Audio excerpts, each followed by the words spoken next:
Kuku Raadios välja öeldud seisukohad ei pea ühtima Kuku Raadio seisukohtadega. Te kuulate Kuku Raadiot.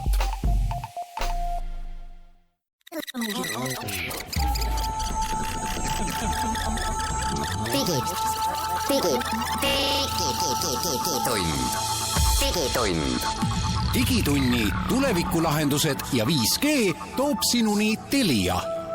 Tere kuulajad, Digitund on teiega eetris järgmised ligi tund aega ja me räägime teiega viimase nädala tehnoloogia uudistest, mis on meile kõrvu jäänud. Meie oleme Hans Lõugas ja Henrik Roonemaa ja võib-olla keegi veel meil saates külas, kohe kuulete, kes ta on.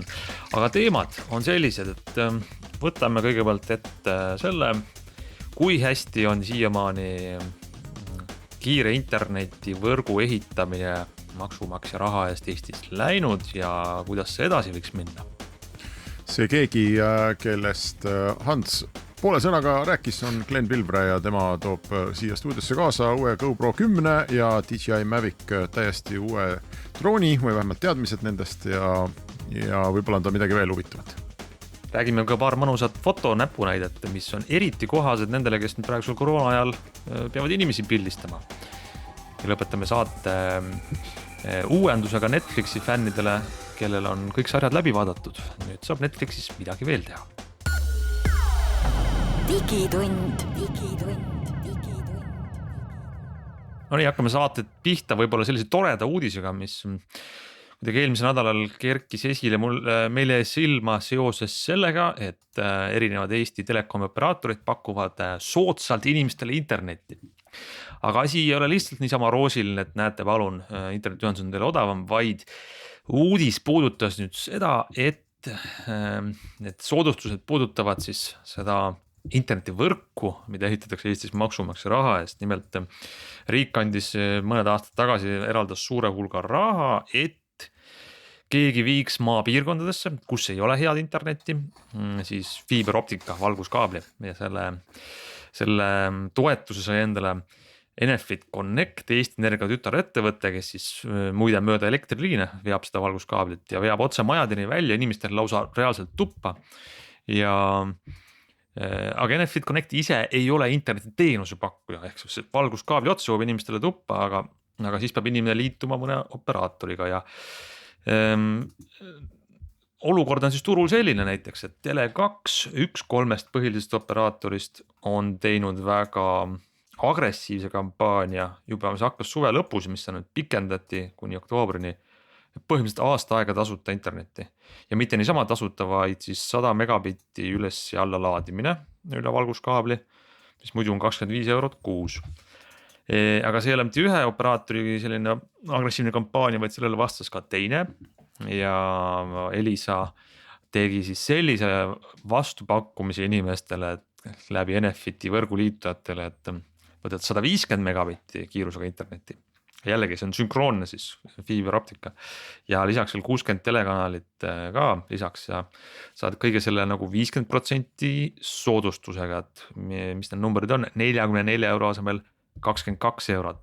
No eks igaüks vaatab, arutab ise, kas see on temale õige pakkumine või mitte, seda me ei tahagi siin praegu reklaamida, vaid asi on selles, et kui see nii-öelda alusvõrk on operaatori neutraalne, siis see viimase aja nagu uudised näitavad, et see toimib, et see paneb operaatorid konkureerima ja tegema tarbijatele ahvatavaid pakkumisi. See on jah, et kes oleks osanud arvata, et kui sa tekitad konkurentsisituatsiooni, siis tuleb konkurents ja kui tuleb konkurents, siis tarbijate elu läheb paremaks. Et hea meel on, et me selleni ka ikkagi lõpuks jõudsime. Ma olen väga tugevalt seda meelt, et meil võiks Eestis kuidagi need võrgud olla neutraalsed. No, et seda on väga keeruline korraldada igasugustel ajaloolistel ja muudel põhjustel. Aga meil oli ju, kas oli meil keegi, mõned kuud tagasi oli meil ju arutelu saates, et kas võiks niimoodi olla, et riik ehitab suvel rääkisime jah tegelikult, et see on nagu selline väga suur visioon, et paneme hulga raha sinna, teeme sellise riikliku alusvõrgu, et siis iga maja on ühendatud ja seal peal siis tegutsevad eraettevõtted on ju. Et see oleks suhteliselt mõistlik, eks, et täna meil on ikkagi piltlikult öeldes olukord, kus kus Tallinnast Tartusse viib mõnel juhul 3 või rohkem maanteed et iga operaator on ehitanud minu juurde siis või minu majani peaks tulema 3 tänavat, eks ole, ja siis kui üks on juba ära ehitanud oma tänava, siis teised vaatavad, et no kuulge, et mis mina veel sinna tulen ehitama, et ei hakka. Et see oleks kindlasti Eesti mõistes nagu väga kasulik ja kui meil on vaja mingisugust suurt visiooni, et siis võiks ikkagi selle nüüd korra tõsiselt läbi arvutada. Jah, eks see on nagu üks asi ja teine on see, et natuke on ikkagi loterii, et sa pead olema praegu selles piirkonnas, mis on kuskilt mõõdikut järgi nimetatud halliks alaks või sinna, kuhu nii-öelda need samad operaatorid ise kaablit ei too ja siis sul on arvetabõnn, siis tuuakse sulle riikliku toetusega see, tõsi, sa võid ise maksma ka liitumistasu, aga tuuakse valguskaabel tuppa. Et tead veel seda sama juttu jätkates, et on siin perioodiliselt on ju ikkagi virisemist ja tõdemust olnud, et Eestis on väga kallis internetiühendus ja me oleme alati hea meelega vaadanud, kui odav on meie mobiilside. Mulle rääkis üks tuttav just hiljuti, et tal on odavam võtta Rootsist mobiilside, Rootsi number. Sellepärast, et ta saaks väga suure soodustuse telefonile, mida ta tahab, mida tema praegune operaator siin Eestis ei paku ja ta saaks üle Euroopa Liidu tasuta kõned. Ehk kui sa Eestis võtad paketi, siis sa saad üle Eesti tasuta kõned, see on tavaline asi, eks ole. Üle Euroopa Liidu tasuta ma pole kuulnud ja siis ta jagas selle ära, et põhimõtteliselt kuna Eesti on Euroopa Liidus ja tal on ka välismaailmaga niikuinii päris palju suhtlemist, et ta ajab erinevaid rahvusvahelisi ärisid, et see oleks tema jaoks nagu väga kasulik. Ainuke mure lihtsalt on see, et kui ta näitaks mingisugust Rootsi numbrit oma kodulehel klientidele, siis ta kardab, et 3/4 kliente ei julge helistada sinna. Aga põhimõtteliselt olla nagu olukorras, kus Eestis on mõttekam võtta mobiilinumber Rootsist, see ei tundu mulle kuidagi normaalne ausalt öeldes. Ja ma ei ole ise neid fakte seal allkontrolli, aga tema arvutas läbi ja ütles niimoodi, et oleks mõistlikum. Aga see on muidugi üllatav, sest praegu on probleem olnud see pigem, et meil on Eestis need kaabliga ühendused võrreldes naabritega kuradi kallid. Et vaatame kas või võtame seda sama näite, see, kus on selle võrgu ehitanud, on ju riik, Enefit Connect ja siin on nüüd Elisa ja Tele2 näiteks, kes pakuvad selle võrgu peal. Gigabitini ühendus maksab ikkagi nagu siit läheneb 100 eurole siin, ma näen, et ühel on 70, teisel mul hinnakirja ees on Gigabitini ongi väga kallis, jah? Ta on kallis, eks? Ja, minul on kodus poole gigabitine ja ma nüüd peast ei ütle, palju see maksab, aga minu meelest meil, kui ma loen kõik need kulud kokku, palju mul on siis nii-öelda kodune internet, suhteliselt minimaalne tele, väga nii minimaalne tele, kui üldse saab olla ja digiboksi rent ja mobiilinumbrid, siis see tuleb ikkagi reipalt üle 100 euro kuus. Ja arvas, mul on veel võetud üks see taskuruuteri SIM ka on kogu aeg kotis igaks juhuks, et satud kusagil vaja jälle midagi üles laadida või mingit tööasju teha, et siis ta tuleb ikkagi kohe täitsa korralikult üle 100 euro, ma arvan ja see ei tundu mulle üldse nagu eriti soodus, et ta on tehtud juppideks, sa ei saa aru ja ma kasutan ka erinevaid teenusepakkujaid, aga lõpuks, kui ma teen kuu alguses teen laua peale hunniku arvetest lauanurgale, mis on Telekomi arved, siis see hunnik selline saab. Ja see on palju minu jaoks. Ma just mõtlesin, et peaks hakkama nüüd ikkagi vaatama, et mis seal nüüd päriselt nagu toimub. No võt kuskilt optimeerida.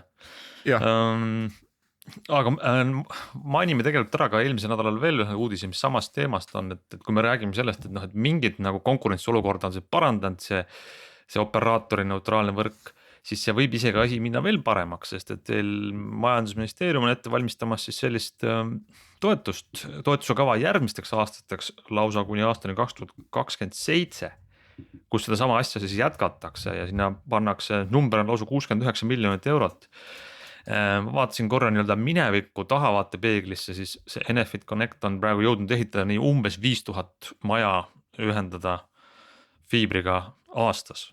Siin on kulunud umbes niimoodi 2 miljoni ringis 400 eurot aadressi kohta. Et kui sinna kõvasti juurde anda raha, see kõlab hästi, aga see tempo tundub väga kiire pole olnud, et selle 70 miljoni eest saaks ühendada lausa, kui see kõik panna sinna alla, 170 000 majapidamist, eks, kes on kuskil. Ja seda on päris palju, eks. Seda on päris palju. Jah. Aga see protsess on neil väga pikk, et ma olen ka ise siin vist saateski rääkinud, et olen uurinud seda suvemaja pärast ja täitsa saab uurida ja täitsa saab nendega rääkida. Kõik on nagu väga kena, aga protsessid on ikkagi pikad. Just, sa ootad aasta-kahega juhtub midagi, mitte tõenäoliselt kiiremini. Eks see sõltub kindlasti ka, et mis piirkonnas nad juba ise on parasjagu tööd tegemas ja ka kui sa tuled kuskilt piirkonnast, kus nende autot tavaliselt mööda ei sõida ja mingit ehitustegevust ei toimu, et sa ei ole nendel nii-öelda kaardil, siis see võtab kõik ikkagi meeletult aega ja ehitamine ei võta. Paberimajandus on see, mis võtab aega. Jah, aga sihukest asja, mida sina teed, et sa ütled, et annad märku või helistad või kodulehel on võimalus jätta märge, et ma tahaks saada. Tegelikult nad vaatavad ju ka seda, et kui palju ühes piirkonnas nagu huvilisi on, et inimesed on nagu üldse ja teadlikult passiivsed, ega siis see ei satu ka ettepoole järjekorrast. Aga see on väga veider, näiteks meie oma suvila kooperatiivis oli niimoodi, et ma just vaatasin, et mõned inimesed olid seal ennast üles andnud, et ja maju oli, ma ei tea, 20 äkki seal kooperatiivis ja ainult mõned ja siis, kui me korraldasime küsitluse seal, ühistu esimees kirjutas kõigile, ütles, et nii, et vist ikkagi hakkame nüüd tegema, et kes tahab, siis olid peaaegu kõik nõus. Aga pole veel tulnud? Ei ole jah, ma pean seda asja hakkama jälle edasi ajama, et kuna selgus, et selleks suveks ei saa ja just täna keerasime vee kinni seal, et tõenäoliselt talvel väga ei käi, et eks siis nüüd lähme edasi, aga lihtsalt mu mõte on nagu selles, et inimestel tõenäoliselt tundub, et on muud parematki teha, kui otsida internetis seda kohta, kus vajutada, et ma tahaks interneti saada. Tegelikult tuleks rahvaalgatusega vedada inimesi sinna, kas või käe lohistada sinna. Mina olen seal suvila vaktsineerimise ajal saad teha ka linnukese, et tahad saada valguskaablit. Praegu saime lahenduse, kuidas saada mitu asja ühe korraga ja põli on edaspidi hea, nii et meie soovitame küll siit kõigile vaktsineerige ja ennast fiiber optimiseerige ära, ehk siis ühendage ennast kiire internetiga. Ja saate veel 5G saate kauba peale, ma olen aru saanud, et räägitakse niimoodi, et vaktsiiniga saad, mõtle kui hea, sa saad vaktsiini, sellega sa saad salaja enda sisse 5G ja ühtlasi saaksid siis kuskile kirja panna, et sa tahad ka valguskaablit saada, sest täiesti super nagu riigiteenus. Ja võib-olla saad lasteaia koha ja ranitsa toetuse ka ära taotleda kohe põbaki. Aga mõelge selle peale nüüd väiksel pausil, siis räägime edasi.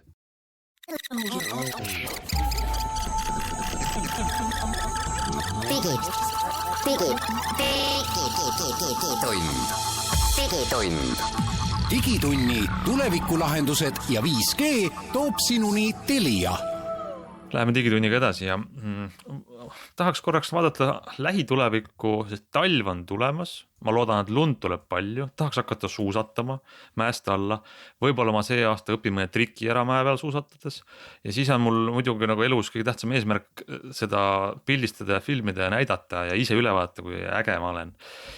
Glenn, kas sa oskad mind aidata sel aastal, kuidas ma saaks seda veel paremini teha kui varasematel aastatel? Ma olen muide varem, olen teinud mobiiliga, hoian käes suusatamise ajal ja üritan ennast või lapsi saada pildile.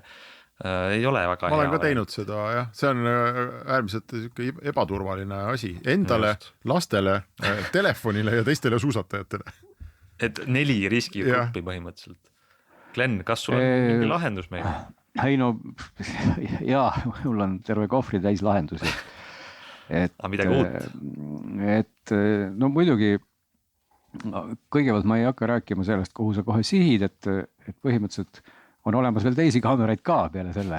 Ütleme ära, lähme nii-öelda, see on see püramiidi järg, alustame tipust ja siis lähme allapoole. Uus GoPro tuli välja, on nii? No tuli välja uus GoPro, jah, Hero 10 Black on ta jälle, ta tuleb igal sügisel välja, nagu sellest numbrist võib aru saada, siis on vist 10 aastat ilmselt või, kui ma nüüd ei eksi, kui vahepeal midagi vahele pole jäänud või on isegi, tegelikult on rohkem osutades, ma kardan, et midagi on vahepealt ära kukkunud, nii et ma ei ole väga hea ajaloos, aga Hero 10 Black, iga sügisel GoPro sellega välja tuleb ja noh, ausalt öeldes see ei ole nagu nüüd, sel aastal see ei ole nagu väga põnev, ma peaks nagu ütlema, et eelmisel aastal 9, kui ma ei eksi, tegid nad väga suure muudatuse karbis, mis oli väga hea mõte, sest olid ajad, mil GoPro tuli välja muide plastmass karbis, selline hästi suur, ilus ja uhke plastmass karp oli, mida vitriini peal oli jube ja ladustada ja nägi väga šef välja. Aga GoPro sai aru, et plastmass tapab ära jääkarud ja delfiinid ja nüüd on kohe seal kaasas selline, kuidas ma siis ütlen, kandekarp, eks ole. mis on iseenesest jube hea mõte, et sa ostad mingi toote ja selle asemel, et ta oleks karbis, mille sa viskad prügikasti, on ta kohe karbis, mida sul on niikuinii vaja. Ja tegelikult see oli juba eelmisel GoPro'l, see oli siis 9 ja 10 jätkab sama trendi, nii et kui sa ostad täna GoPro, siis on sul kohe olemas karp, et just kõik tooted võiks olla sellises karbis, miks ma peaks ostma sülearvuti ja ma olen mingisuguses nõmedas pappkastis, siis plastikusse pakendatuna, siis lähen ostma omale sülearvuti kotti. Aga see võtab ju GoPro'lt ära muidugi võimaluse küsida sult 39,90 tõenäoliselt tahaks selle aga võib-olla nad siis küsivad, ma ei oskagi öelda, et see uus 10 maksab nüüd täna 530 eurot, võib-olla see ongi see 30 eurot. See on sinna sisse pandud, jah. Muide, sellega seoses, ma lihtsalt tahtsin teha kiire kõrvalepõike, vabandust, et ma teid segan, aga ma soetasin Apple AirTagide, ma ei tea, 3 ja 4 paki, mis see suurem pakk on. Sest siin majapidamises erinevad asjad kippusid kaduma, ühte koolikotti ja teise trennikotti ja nii edasi. Ja siis kõigil on kõrini sellest. Ja AirTagid ise on suhteliselt mõistliku hinnaga, mingi 30 midagi eurot tükk. Ja neil on see butler või see asi, kus nad sisse käivad. Saab poiss, ma seisin tükk aega elektroonikapoes ja see on põhimõtteliselt, see ei olegi isegi butler, vaid see on lihtsalt silikoonist. Selline pisikene rõngake, sellisest painduvast pehmest silikoonist. Ja see, oota, ma nüüd otsin kohe täpselt, mis see Apple'i enda oma maksab. Jäängi sulle 34, 9, sest et see muidu sa ei saa panna seda kuskil, ta on nagu tablett ju. Ta on nagu selline suur, vaata need mingid CR20-30 patareid, eks ole. Ta on nagu suurem versioon sellest, ta on libe nagu lutsukivi. Sa ei saa mitte kuhugi seda panna, kui sa just teksad. Taskusse või õmbled siia krae külge, nagu spioonidel on need enesetaputabletid. Aga kui sa tahad neid kuhugi kinnitada, siis Apple müüb sulle selle silikoonist asja 35 euro eest. 35 euro eest. See on sama palju kui AirTag ise, mis on nagu tehnoloogiat täis tuubitud asi. Aga see ongi ju ikkagi, see on esiteks ebaviisakas ja kuritahtlik lähenemine. Absoluutselt. Ja siis selle rongiga on kaasa läinud need no-name analoogide tootjad. Ma ütleks, et Samsung ei ole läinud kaasa, Samsungil on nurgas auk. Ja just, aga lihtsalt, et kuna Apple küsib oma silikooni ulla eest 35 eurot, siis need väiksed tublid käed kuskil Aasias, kes teevad samasuguseid asju oma logoga, nad võiksid müüa 350 eest neid. Ma arvan, nad võiksid isegi võib-olla 0,50 eest neid müüa, aga kuna Apple küsib 35, siis nemad küsivad 20. Sest neil on võimalik ja ikka on kõvasti soodsam.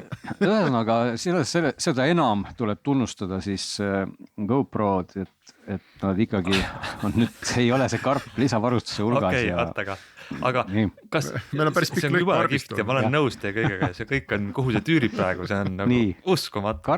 Aga mis on karbi sees? Ei olegi vahet, Glenn ütles enne, et midagi uut ei ole. Ma vaatasin poes isegi täna tegelikult ringi. Täpselt samad näitajad on ju. Ei ole, oota, sa vaatasid siis võib-olla eelmist kaamerat, näitajad ongi need, mis erinevad. 23 megapikslit on FX. Ja sensor on sama. Ja aku on ka sama, sensor on ka sama. Aga ei ole, protsessor on teine.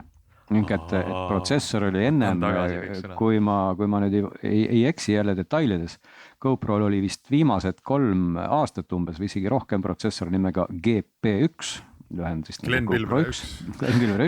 Nüüd on protsessor GP2.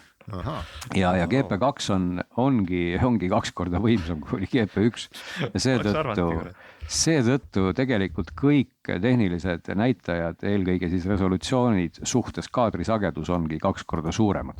No ma näen, 240 kaadrit siis saab teha vist. Jah, on siis 4K on 120 kaadrit, ennem oli 60, eks ole, nii edasi ja siis on 5,3 K on siis 60, ennem oli 30 ja nüüd saad ka siis sealt sellest 5,3 K-st võtta tegelikult peaaegu 20 megapiksliseid fotosid, mis on lihtsalt väga äge võimalus, et sa ei pea üldse piltidega enam jahmerdama, sa teed 5,3 K videot ja pärast saad sealt fotosid nii palju kui kulub, eks ole, ja saad ka 12 megapiksliseid fotosid siis 4K videost välja lõigata, et see on nagu jõudluse poole pealt tehniliste näitajate osas selge edasiminek ja siis nähtav edasiminek on ka stabilisaator, mis on jälle stabiilsem, et ega tegelikult ka eelmine oli väga stabiilne. Aga uus on nüüd, vist oli nimetus seal siis 4, kui vana oli 3, see hypersmooth on siis veel hyper siledam ja keerab ka nurga nüüd kuni 45 kraadi ulatuses siis sirgeks, et vanal ta keeras seda vähem, see tähendab seda, et kui sa siis kaamerat sõidu ajal raputad või liigutad horisondi mõttes, siis ta hoiab seda horisonti nagu eriti hästi otse. Ja saab ka pilte nüüd, mis ilmselt sellised hardcore videotegijad väga kindlasti rõõmustavad, et saad pilte ka juhtmega siis mingisse oma telefoni või päädi kohe otse kaamerast, et sa ei pea jahkerdama ja sahmerdama selle wifi või juhtmevaba ühendusega. See on nagu toote omandused käivad siukses pendlis, mulle tundub, et üks aasta tuleb välja see nagu uuendusena, et ma saan ilma juhtmeta. Ei, no sa saad ka siit ilma juhtmeta, jah. Aga nüüd on siis, see aga küsimus on nagu kiiruses, jah, et tegelikult kui sa ikka tahad ja oma 5,3K videot sealt ikkagi ruttu kuskile siirdada ja sa ei taha mälukaarti, ei ole sul võib-olla kuskile pista või sa ei taha sellega nikerdada, siis nüüd sa saad seda teha juhtmega. Ja siis oli veel üks uuendus, mis ka ilmselt vee alla hüppajad hindavad, on see, et selle läätse peale, mis muide on nüüd täpselt sama kinnitusega, see objektiivi kate nii-öelda kandiline, mis sealt eest ära saad keerata. See on siis, kui see eestikeelne sõna on korrektne, hüdrofoobne või selline kate, mis siis ei jäta endale peale tilku.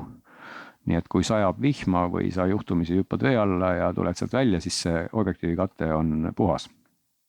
Et see läheb ka muide vanale, nii et põhimõtteliselt selle 10. kate võid ka 9 ette kruvida ja siis ka vihmaga on sul nagu elu on siis vähem piiskadega kaetud. Nii et tegelikult nagu suures plaanis need ongi nagu uuendused, et ja ta on läinud ka krapsakamaks igas mõttes, et kui 9 see esimene ekraan, ma isegi mäletan seda muide, see esimene ekraan 9 oli üsna sükene slaidishow oli seal kohati, et mingi 2-3 kaadrit sekundis, siis nüüd ikkagi on video nii-öelda mõlemal ekraanil ja üldse on ta selline, sõrme all on tundlikum ja kiirem kogu see elu.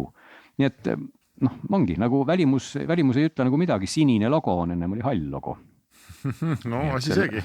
Aga kas see pildi kvaliteet, kas sa oled saanud ise vaadata, on sul see käes, on parem siis ikkagi, ma saan aru, et kaadrisagedus on kaadrisagedus, seal ei vaidle, aga... Marginaalselt on jah, et ikkagi ka fotodel on sellist koloriidi, kuidas ma ütlen, võib-olla sügavust ja seda, et jah, vale oleks öelda, see pilt on kehvem, aga ta ei ole muidugi parem mingi 2 korda, et nagu protsessor on 2 korda parem. Tegelikult sellised need toote välja tulemised on kõige raskemad nagu otsustuskohad inimesele, kes näiteks tahab GoPro'd osta, sest kui sul on 9, on nüüd soodsam. Kui sul on 9, siis täna pole mõtet, jah. Et see on väga õige, et täna kindlasti, kui sul on GoPro 9, pole sul mõtet seda tormata ostma, aga kui sul ei ole üldse mingit action cam'i ja sa ikkagi tõesti seda tahad, või sul on vana GoPro seal, mis iganes 5, 6, 7, 8, eks ole, siis nagu ikka, nagu iga uue kaamera puhul me saame jälle öelda, et nüüd on see jälle maailma parim GoPro, eks ole. Kas see GoPro, vahepeal oli väga suur konkurents, et Sony tegi oma samasugust ja mingid teised firmad ka. Kas see on maha vaibunud või? Ei, ikka teevad. Ei, ma pean tunnistama, et ma ei ole nüüd neid konkurente väga jälle otseselt kõrvuti pannud, et ega ta vaevalt ta maha vaibub, aga tuleb nagu tunnistada, et GoPro on seni nüüd, peale seda, kui ta droonid kõik alla kukkusid, on nagu ikkagi hakanud jälle õige asjaga tegelema. See on otses mõttes kukkusid alla või? See on otses mõttes kukkusid alla ja GoPro ju 2016, millal ta selle karmaga välja tuli ja lubas ju droonimaailma ka ära vallutada, aga paraku esimene sats vist kukkus kohe alla, siis tuli mingi uuendus ja nad ei tahtnud üldse hästi lennata, nii et sealt alates siis GoPro sai aru, et maailmas tuleb teha ühte asja hästi, kui sa ei ole mõtet nagu teha midagi, mis ei ole võib-olla sinu ala, et selles mõttes hästi tubli, et nad on mitte ju väga suure firmana, ütleme, kui sa kõrvutad neid võib-olla mingite gigantidega, eks ole, kellel on ka väga rasked ajad, on nad ikkagi, nüüd vist oligi see aasta vist, kui majandustulemused ka ikkagi juba olid plussmärgiga jälle üle mitme aasta. Et GoPro kaamerad, nad on ikkagi head, et viimati võrdlesin seda eelmist, kui ma ei eksi, siis DJI kaameraga, loomulikult ei ole seal mingit öö ja päeva erinevust, aga kuidagi tuleb tunnistada, et sellise üldistusena GoPro oleks nagu eelistus ikkagi. Ja pluss muidugi kogu see tarvikute maailm, sellega see, et konkurendid ju kõik lõdvalt pakuvad ka täna GoPro kinnitusi, nii-öelda pannakse enda kaamerale GoPro kinnitus külge ja sa võidki minna osta poest sinna rahulikult GoPro kinnitusi, eks ole, aga GoPro on selles mõttes täielik standard, et kogu see kinnituste maailm on ju metsik, eks ole, ja GoPro jaoks see kõik on ikkagi nagu sihuke in-house asi, nii et jah, kui sa oled ikka sihuke tõsisem aktioni mees või naine, siis noh, GoPro on ikkagi selline kindla peale minek, ütleme nii kokkuvõtteks. Ja muidugi võib ka eelmist mudelit vaadata, nagu sa mainisid, et see on täna 100 eurot odavam, nii et 530 versus siis 430 on 9. Selge pilt. Meil on aeg teha siit väike paus.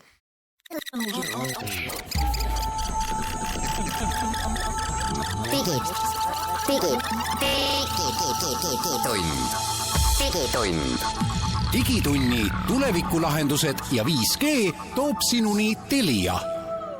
Digitund jätkub ja räägime veel korra põnevast tehnikast, mida siis endaga tuvast välja kaasa võtta, kui GoPro'd kuvas ei kasuta, siis droonidega on samamoodi. Glenn, ma saan aru, et DJI maailmas on ka midagi lennuvahendite seas uut. No jah, suhteliselt laisalt käib see asi, et kui räägitud GoPro ikkagi iga aasta tuleb veel uue kaameraga, siis droonidega on kuidagi see selline drooni hullus on ju tegelikult läbi saanud. On vist hea, on ju. Laiatarve mõttes kohe päris kindlasti. Jumal tänatud, jah. Ta on kolinud sinna profisektorisse ja DJI on ka seal viimastel aastatel eelkõige neid uuendusi sinna sihtinud, aga nüüd on siis mööda läinud eelmisest droonist, kui ma eksin 3 aastat vist lausa, jah? Ehk et Mavic 2 oli 2018 ja kui ütleme, et Mavic 1 tuli 2016, siis oli 2 aastat tuli Mavic 2 ja nüüd on siis 3 aastat läinud mööda ja on tulnud siis välja Mavic 3, mis ei ole veel päriselt kohale lennanud, aga ta just reliisiti siin novembri esimeses pooles, et kõik on jälle väga hea, ja on läinud palju paremaks, et esiteks kaamera, DJI ikkagi selgelt on selle drooni puhul nüüd ikkagi rõhunud, kuna hind on ka tõusnud, näha on, et see ei ole päris sellise, ta ei ole sellise pühapäeva lennutaja droon, kes ostaks selle omale nii-öelda igaks juhuks, ega võib-olla ka eelmine muidugi juba ei olnud, aga ikkagi nüüd algavad hinnad üle 2000 euro natukene ja kui sa tahad ikkagi seda komplekti, kus on juba rohkem akusid ja rohkem asju, siis sa maksad ligi 3000 ja pakutakse sellest droonist ka siis varianti, kus on kohe 1 terabait mälu ja mis siis salvestab Apple ProRes koodekiga ja selle hind on 5000 eurot. Et juba nagu ikkagi, ütleme selline raha, mida sa võib-olla ostad tõesti, kui sa teed tööd või siis peab sul see raha olema, aga muidu jah, kaamera mõttes on siis nüüd seal järjekordselt veel suurem ja ägedam sensor on siis see 4/3 või 4/3 sensor, nagu siis teadupärast oli Olympuse ja Panasonicu see hübriidkaamerate sensor, 20 megapiksline ja siis on seal ka teine kaamera, mis siis on nagu telekaamera rollis, on siis väiksem 12 megapiksline pooletoline sensor, mille ees on siis 164 või 162 millimeetrine ütleme mitte lahinurk, vaid telekaamera, mida saab siis veel kuni 28-kordse digitaalse zoomiga siis kasutada, nii et drooni küljes ongi 2 kaamerat, eks ole, üks on siis see tavaline lahinurk 24 millimeetrine 4/3 sensoriga, kus ees on siis muudetava avaga objektiiv ja teine on siis fikseeritud avaga, mis on siis teleobjektiiv, nii et sa saad ikkagi väga, väga kaugelt ka juba hiilida ja muidugi ühe kaamera sensori ees ei ole eri objektiivid, vaid siis nagu lausa 2 eraldi kaamera. Täitsa dual kaamera ja muidugi Hasselblad on seal võtmesõna, eks ole. Video koha pealt ka 120 kaadrit sekundist tehakse 4K-d ja 200 kaadrit sekundist 1080 p-d, eks ole, ja on läinud ka see drooni lennuomadused jällegi tunduvalt paranenud, et nüüd on siis igas küljest tal need takistuste tuvastussensorid, nii et teoorias ei ole praktikas veel proovinud, peaks ta ikkagi siis nüüd täielikult olema tavalennurežiimides puid ja asju vältiv, et sa võid isegi siis kuskil pargis ta panna omale järgi lendama ja ta võiks sul siis järgi lennata. Tõsi, see ei ole veel, see tuleb järgmise tarkvara uuendusega ja see ei ole kohe tulnud. Nii et see järgi lendamise uus režiim Active Track 5 peaks siis tulema tegelikult järgmisel aastal, lubatakse, kui tuleb siis uus tarkvara. Kui sa ostad täna seda drooni, siis täna ta veel niivõrd advanced või edasi jõudnud kujul sind ei oska jälitada, aga see peaks siis kohe tulema. ja lendab ka 46 minutit maksimaalselt, nii et nagu märkimisväärselt kauem kui eelmine, mis lendas alla poole tunni maksimaalne aeg, nii et ka see osa on paranenud ja natukene kergem, umbes samas mõõdus, et ikka kokku volditavad need käpad ja see pool nagu näeb välja nagu sarnane, välja arvatud siis see 2 kaamerat. Et kuna praktikas sellega keegi lennanud, vähemalt siin ma tean otseselt ei ole ja ma ise ka mitte, aga ei ole põhjust arvata, et seal midagi on halvasti, et DJI ikkagi erinevalt GoProst oskab teha väga häid droone ja võib-olla mitte nii häid seikluskaameraid, nii et see Mavic 3 on ilmselgelt äge vidin. No seda me ilmselt saame näha siis tõesti selle tulemusi selliste professionaalsemate operaatorite käes. Aga miks sa arvad, miks ütleme selline droonivaimustus on mööda saanud massidest, kas see on seotud piirangutega või? No eks kindlasti on ta ka seotud piirangutega, sest ka see Mavic ju langeb nüüd tegelikult sinna kategooriasse, et sa pead ikkagi ju selgelt arvestama piirangute ja kategooriatega, et mis nagu see päris vaba on siis alla 250 grammi ja ei tohi olla kaamerat, kui ma jälle nendest detailidest mööda ei pane, sest see on ka paras rägastik, on kogu see kaalude ja piirangute teema, aga kuna see Mavic kaalub seal 900 grammi kandis, siis ilmselgelt langeb ta sinna kategooriasse, kus sa pead seal kooskõlastama ja hakkama tegema mingeid litsentse ilmselt mingil hetkel ja eks see on teinud elu keeruliseks ju igal juhul, et see on natuke nagu mopeedauto ja sõiduauto juhtimise vahe, et ega see ju ka hea ei ole, kui sellised täiesti ilma mingisuguse ettevalmistused ja juhid meie ruumis, liiklusruumis nii-öelda mässavad ja sa ei tea, kas ta sulle kukub pähe või mitte. Ei, kindlasti jah, et ja ega siis see nüüd ei tee ju midagi nagu võimatuks, aga loomulikult see pärsibki juba selliste inimeste drooni kasutust, kes lihtsalt ostaks ja tahaks lennata, et see nihutab selle sektori pigem sinna, et sa pead nagu sa pead olema kas tõsine harrastaja või proff, eks ole, et sa taotled omale neid lubasid, litsentse, oled nendega kursis ja muidugi seal on automaatikat piisavalt, et ega nagu ikka DJI-l, et kui sa lendad kusagil lennukite kõrval, siis droon lihtsalt ei lenda ja Tallinn ongi see ala, kus lennujaam on meil väga lähedal, et siin neid probleeme selles mõttes muidugi on, eks ole.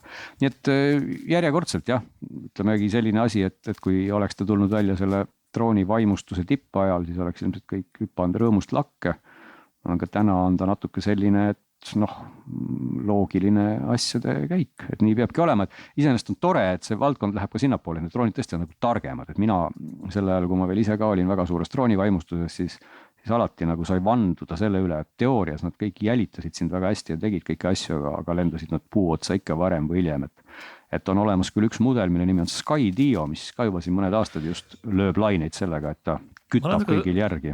Just ma olen seda Skydiot nii-öelda hoidnud silma peal, on USA startup, mis seda on teinud, mis ütleb, et sa viskad ta õhku, ta jälitab sind.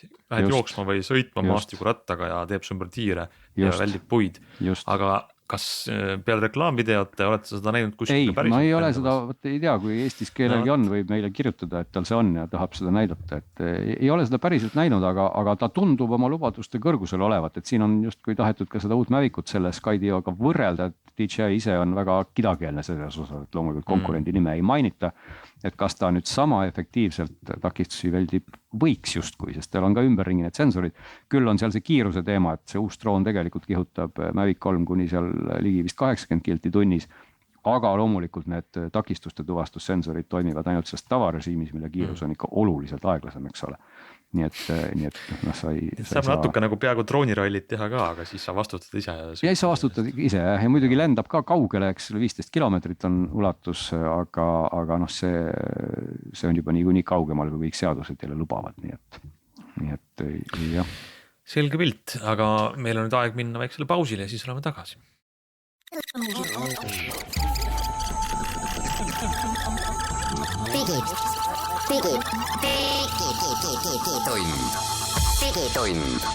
Digitunni tulevikulahendused ja 5G toob sinuni Telia.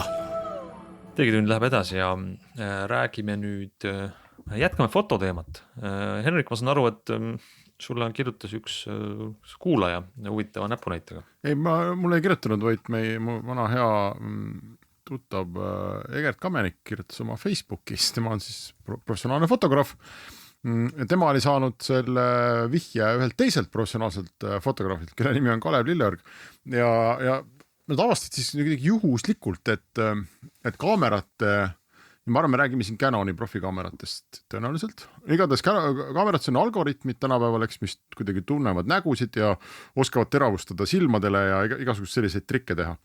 Ja nad avastasid, et kui inimestel on maskid ees, sa pildistad näiteks mingit üritust, kus inimesed istuvad, siis tihtipeale see algoritm ei saa hästi aru, et tegemist on näoga. Sest inimesel on mask ees ja silmad ja natuke seda ninajuurt on liiga vähe. Küll aga avastasid siis, õigemini Kalev Lilleorg avastas, et kui sa ütled kaamerale, et mitte ära tuvasta nägusid, vaid tuvasta loomi, siis see mask, mis inimesele ees on, meenutab kaamera algoritmina tõenäoliselt koonu. Ja koon silmadega on midagi, mille ta tunneb ära küll. Nii et ongi täitsa toimiv häkk on, et koroona ajal pildistades algoritmile meele järgi olemiseks peas sa siis seadistama inimesed koonuga loomadeks ja algoritm tunneb ennast palju kodusemalt. See ei ole nagu, me ei pea selle üle nüüd tund aega arutama, aga minu arust on see lihtsalt väga lõbus selline kõrvalefekt, mis algoritmide maailmast võib läbi tilkuda. Aga... See muidugi viis mind kohe mõttele, et peaks võtma mõne sellise telefoni või mulle meenub siin kohe Huawei telefon, aga vist ka Samsungid tegid seda, et igal jutt, kui sa teed pilti mingist lapsest, koerast või toidust või päikesest, siis telefon kohe ütleb, mida sa pildistad. Ja. Et ta ütleb, kas pildil on koer, kass, laps või toit. Et huvitav, kui maskiga inimest pildistada, mida siis... Et kas ta ütleb, et see on maskiga inimene, äkki nüüd juba ütleb? Äkki nüüd juba ütleb, et see on... Aga samas ja päris tõsiselt, minust eriti Hiina toodangus, Hiinas on need näotuvastus on eriti arenenud ja seal on see nii-öelda maskiga inimese näo tuvastamine. Selle vale positiivsete protsent on üsna madal, et sa päris täpselt panevad isegi ära nagu silmade ülemise otsmiku järgi. Aga võib-olla nad ka tuvastavad ka koerte ära neid kõiki. Jah, aga samas arvestades, et seal Aasia maades ikkagi mask on ju kaugelt ennem koroonat olnud üsna igapäevane. Nii et võib-olla seal juba telefonid seda tunnevad. Iseenesest on lõbus, et võiks ju tegelikult maski peale joonistada ka ülemised alumised kihvad ja väikse roosa keele. Sellised maske kindlasti saab. Kindlasti on, et siis on kaameratel veel lihtsam aru saada, et kelle või millega tegu on. Absoluutselt, et ma isegi panen natuke imestada, minust kaamerat peaks seda nagu täiesti automaatselt tegema, et ega seal ei tohikski olla. Ma ei tea, kas profikaamerat tõenäoliselt ei tee, ma ei usu. Seal on kõik asjad käsitsi ikkagi. No võib-olla sa pead valima siis, keda sa pildistad, kas siis koera või inimest, eks ole. Et pildistad inimesi, kui koer tuleb kaadrisse, siis kaamera ei tee pilti. Aga tegelikult ma just täna käisin poes ja olgem ausad, on ikka tüütu küll selle iPhone'iga seal kassas jahmerdada. Et kõigepealt pead kõigi nähes oma selle turvakoodi sisse toksima ja ma ei tea, Rimi äppi käima panema ja siis, kui sa jõuad ise teeninduskassasse, siis on vaja jälle see äpp käima panna ja siis on vaja makse teha ja kaart on ka telefoni, siis pead jälle selle PIN-koodi panema, kohutavalt tüütu ja muidugi väga ebaturvaline. Et ma ei tea, kas see võib-olla ei ole nagu ikkagi põhjus Apple'i kella osta, sest seal siis väidetavalt peaks see olema automaatne see avamine. Just tahtsin öelda, et osta Apple'i kell ja maksa sellega ja elu on ilus. Aha, ma saan aru, et sinul ei ole siis seda probleemi, jah? Võt ei ole, jah. Mul ei ole üldse probleeme, mul ei ole ei iPhone ega Apple'i kella, mul ka ei ole probleeme. Ja siis ei ole ühtegi probleemi. Millega sina maksad siis, Glenn? Ma maksan kaardiga. Sularahas? Vana hea pangakaardiga. Ma kuidagi ei, millegi pärast mulle tundub poes see mobiiliga jahmerdamine kuidagi täiesti nagu selline samm, et mul on lihtsam pangakaardiga arvada, ma ei tea, ma olen lihtsalt võib-olla vana. Aga mul ei ole nagu põhjust seda telefoni üldse välja võtta. Mul ei ole nagu vahet, mille ma välja võtan, kas ma võtan telefoni või pangakaardi. Ma olen sinuga nõus, aga ma ütlen, see kellaga maksmine tegelikult parandab. Olgu ta siis Apple Pay või Garmin Pay või Google Pay või Samsung Pay. Mul on juures Fitbit Pay, ma peaks proovima seda. Fitbit Pay? Sest mul on Fitbiti kell, aga peaks täitsa proovima, et kuidas see värgindus käib, jah. Et on motivatsioon. Varem ei olnud vahet, võtad telefoni taskust välja, 2 nuppu vajutust ja maksad, aga nüüd on tõesti hakkab närvidele vaikselt käima see asi. Ja. Nii, ja ühe teema mahutame veel. Mängud. Nimelt Netflix on nüüd siis välja toonud täitsa huvitava mudeli. Ma arvan, et Netflixi jaoks on selline eluline küsimuseks, et kuidas saada endale rohkem tellijaid ja seejärel, et kuidas neid tellijaid, kes seda kuumaksu maksavad, kuidas neid enda küljes hoida. Sest inimesed on ahned teatavasti, kui lõpeb mingi seriaal ära, mida nad vaadata tahavad, siis lähevad kohe, panevad tellimusega kinni, et mis ma ikka maksan ja 6 aja pärast näiteks teevad jälle lahti. Siis nüüd nemad on toonud välja sinna Netflixi hinnapaketi sisse toomas välja mänge, mobiilimänge. Ja nii Androidile, iPhone'ile kui iOS'ile on näiteks 2 Stranger Thingsi mängu ja siis neil on selline animasari nagu Hoops, siis on väike korvpallimäng ja Stranger Thingsi mängud on täitsa mängu moodi.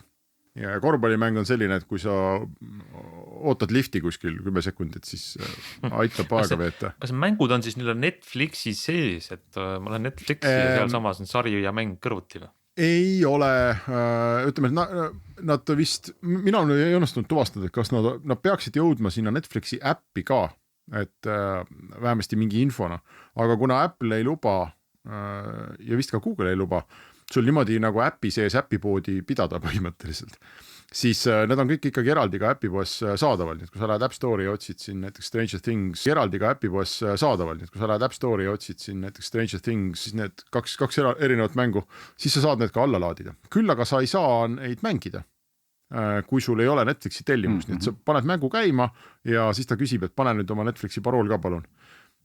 Ja siiamaani ei ole need mängud kumbki nagu väga minu meelest täitsa okeid, aga mängumaailm on ikka väga-väga raske, et teha nagu häid mänge üldse, mis inimestel huvi pakuks. Aga need on siis ainult ikkagi, me räägime sellisest mobiiliplatvormi mängust, et me ei räägi mingist konsooli ega suurema asja mängust. Jah, sest ma arvan, et nende arendus on veel palju-palju kallim kui mingisuguste seriaalide filmimine, nii et see peaks täitsa omaette mingisugune. Aga arvestades, et kuidas nii-öelda mängud ongi ju tegelikult, kuidas ma ütlen, mängud on ju filmimaailmast suuremad juba mõnes mõttes, et siis võikski vabalt mul juba olla ka loomulikult selline Stranger Things konsoolimäng, kus ma ringi müttan ja siis kehastun mingiks tegelaseks ja möllan. Jaa, muidugi võiks olla, aga seal vaata tekib, PlayStation ja Xbox ongi selle pärast välja mõeldud, et standardiseerida riistvara.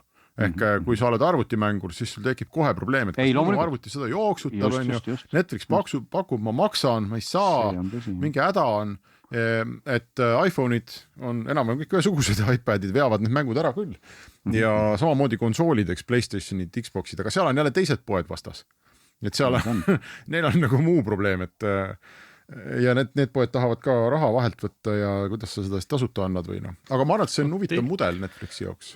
Teisalt jällegi Netflix on näha, et nad püüavad iga hinna eest, eesti keeles head element ei olegi, aga nuputada välja viise, kuidas siis veel kasvu veel suuremaks saada. Mingi aeg mõtlesid välja formaadi, kuidas telesarjadele interaktiivne narratiiv teha, et sa oled valikuid seal filmi või sarja. See küll ei läinud tööle, mida oligi arvata. Ei läinud, jah.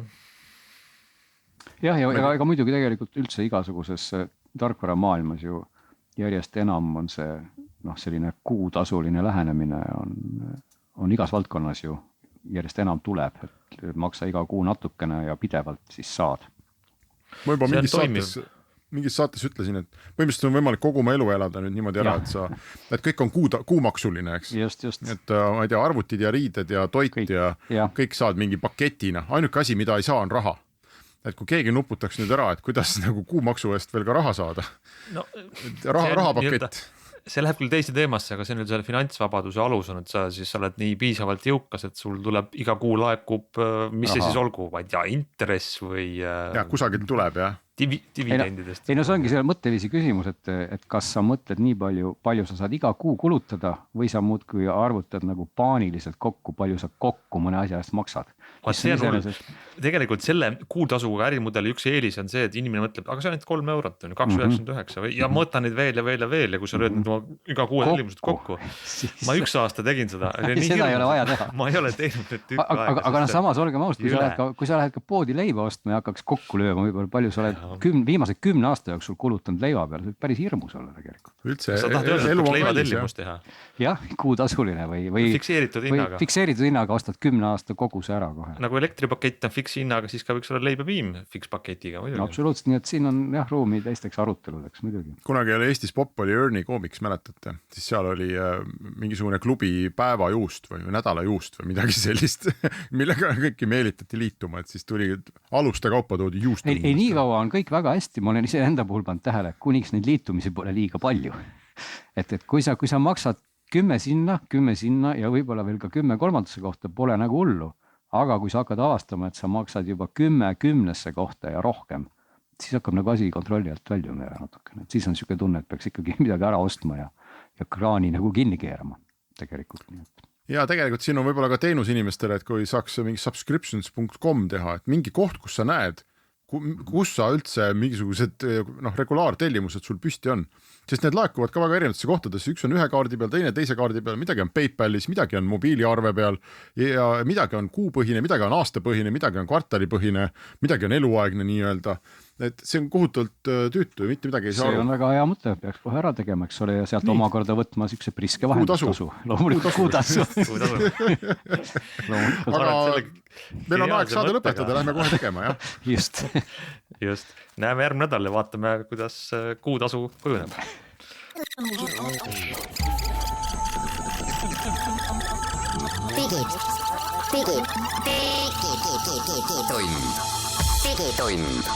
Digitunni tulevikulahendused ja 5G toob sinuni Telia.